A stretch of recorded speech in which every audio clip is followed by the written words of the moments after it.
Clip number 207۔ اس clip میں آپ قرآن پاک کی سورہ نساء کی آیت نمبر 110 سے 112 تک کی تلاوت، ترجمہ اور تفسیر قرآن صراط الجنان سنیں گے۔ بسم اللہ الرحمن الرحیم۔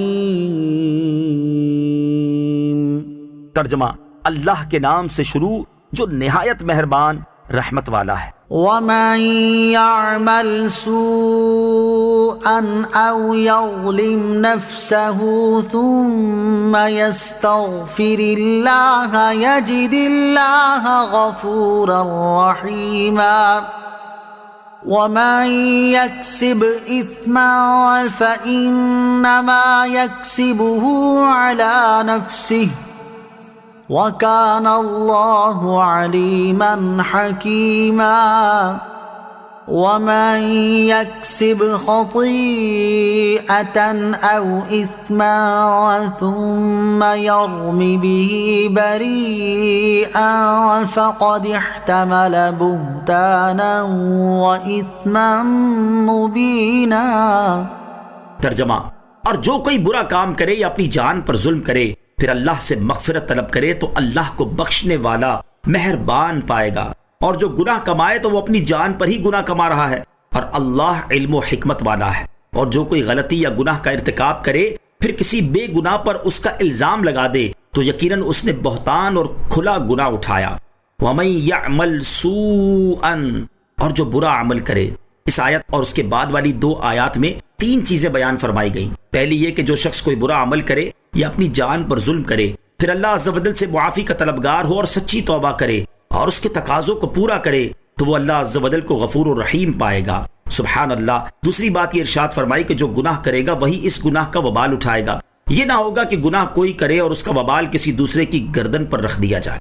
گناہ جاریہ کا سبب بننے والے کو گناہ کرنے والے کے گناہ سے بھی حصہ ملے گا۔ یہاں یہ بات یاد رہے کہ جو کسی گناہ جاریہ کا سبب بنا تو اسے گناہ کرنے والوں کے گناہ سے بھی حصہ ملے گا۔ جیسے کسی نے سنیما کھولا یا شراب خانہ کھولا یا بے حیائی کا اڈا کھولا یا اپنی دکان وغیرہ پر فلمیں چلائیں جہاں لوگ بیٹھ کر دیکھیں، یا کسی کو غلط راہ پر لگا دیا یا کسی کو شراب، جوا یا نشے کا عادی بنا دیا، تو اس صورت میں گناہ کا کام کرنے والے اور اسے اس راہ پر لگانے والے دونوں کو گناہ ہوگا۔ احادیث میں یہ مضمون بکثرت ملتا ہے، چنانچہ ان میں سے 4 احادیث سماعت کیجیے۔ نمبر 1، حضرت عبداللہ بن مسعود رضی اللہ تعالیٰ سے روایت ہے، نبی اکرم صلی اللہ تعالیٰ علیہ وسلم نے ارشاد فرمایا، ہر وہ جان جسے ظلماً قتل کیا جائے تو اس کے خون کا گناہ حضرت آدم علیہ السلام کے پہلے بیٹے پر ہوگا کیونکہ اس نے قتل کا طریقہ نکالا۔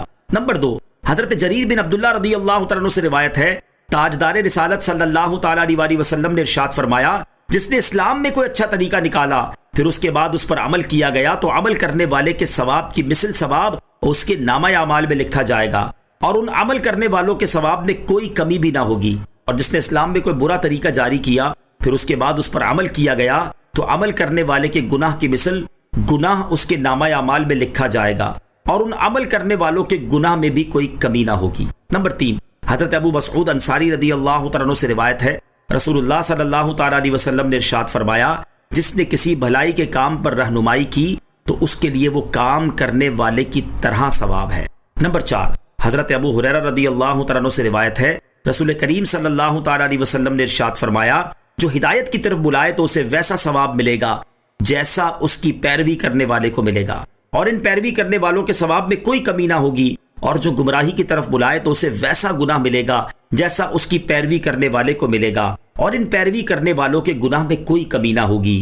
وَمَن يَكْسِبْ خَطِيئَةً أَوْ إِثْمًا، اور جو کوئی غلطی یا گناہ کا ارتکاب کرے۔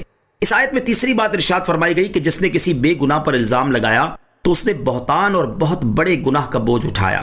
آیت میں گناہ سے مراد گناہ کبیرہ اور خطا سے مراد گناہ صغیرہ ہے۔ بے گناہ پر تہمت لگانے کی مذمت۔ اس آیت سے معلوم ہوا کہ بے گناہ کو تہمت لگانا سخت جرم ہے، وہ بے گناہ خواہ مسلمان ہو یا کافر، کیونکہ طعمہ نے یہودی کافر کو بہتان لگایا تھا، اس پر اللہ تعالیٰ نے اس کی مذمت فرمائی۔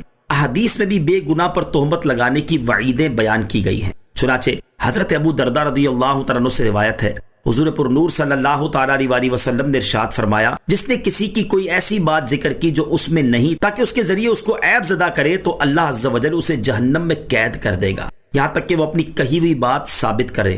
اس سے مراد یہ ہے کہ وہ طویل عرصے تک عذاب میں مبتلا رہے گا۔ حضرت عمر بن عاص رضی اللہ تعالیٰ عنہ سے روایت ہے، نبی اکرم صلی اللہ تعالیٰ علیہ وسلم نے ارشاد فرمایا، جس مرد یا عورت نے اپنی لونڈی کو اے زانیہ کہا جبکہ اس کے زنا سے آگاہ نہ ہو، تو قیامت کے دن وہ لونڈی انہیں کوڑے لگائے گی، کیونکہ دنیا میں ان کے لیے کوئی حد نہیں۔ اسلام کا اعلیٰ اخلاقی اصول، اس آیت سے ایک تو کسی پر بہتان لگانے کا حرام ہونا واضح ہوا، اور دوسرا اسلام کے اعلیٰ اخلاقی اصولوں کا علم ہوا کہ اسلام میں انسانی حقوق کا کس قدر پاس اور لحاظ ہے، حتیٰ کہ کافر تک کے حقوق اسلام میں بیان کیے گئے ہیں۔